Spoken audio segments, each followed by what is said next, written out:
Kendall Stephens, big win over Adelaide the other night. Nice way to go into a big week like this against Melbourne United, I assume.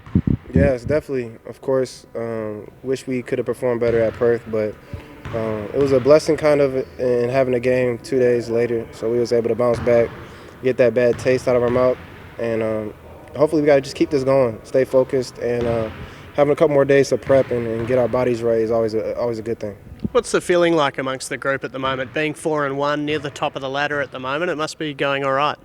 Yeah, of course, when it helps, but we're not satisfied. We know that we have pieces that are out. We have areas that we need to improve in, and trying to play a complete 40 minutes is really what we need to do, and that's kind of what championship teams do. We have segments where we don't play as hard or buckle down with the same intensity and focus that we need to. So if we can kind of keep our mindset on that and not get caught up in where we are right now, I think that would be a good situation. There's been so much talk about the Phoenix offence and how many points are getting put on the board, but Simon Mitchell was also talking about the defence and how it was one of the better defensive games against Adelaide the other night. Are you seeing more improvements, do you think, on the defensive end at the moment? Yes, especially just from where we were in training camp and just the first week. Of course, a lot of teams can say that they've been improving, but the way we've been improving has been drastic, and we're doing things the right way from what the coaches have been asking of us, watching a lot of film. And yeah, you can tell that it's been carrying over from each game. And like Simon said, having veterans always helps because they're doing a good job of talking to the younger guys and keeping us focused, keeping us ahead of the game. Melbourne United this week, they're 1-4 at the moment. Tough loss against Cairns on Monday night. What are you expecting out of them this week?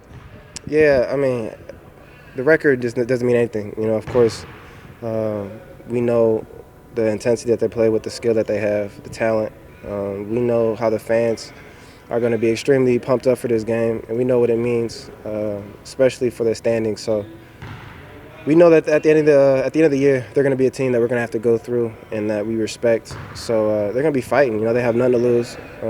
Like I said, uber talent. So if we don't show up, we'll get beat, and we know that. So at the end of the day, just coming in the game focused. You mentioned the fans there. Last time we played United, it was a United home game. This time it's a Phoenix home game. Do you expect the fans to be on your side this time around? I hope so, man. I hope so. Either way, we're feeding off the energy and the excitement of being able to perform in Melbourne Arena. I think it's a great venue. So hopefully we have more fans than they do, but at the end of the day, getting the win is all that matters. Just finally on yourself, how have you settled into your time here in Australia? And you've played 5 games now, a couple of extremely good ones. How have you found your time so far? I'm loving it. Of course, it helps when your team is winning and things are going well, but even outside of basketball, it's been a great transition. Teammates have been great off the court.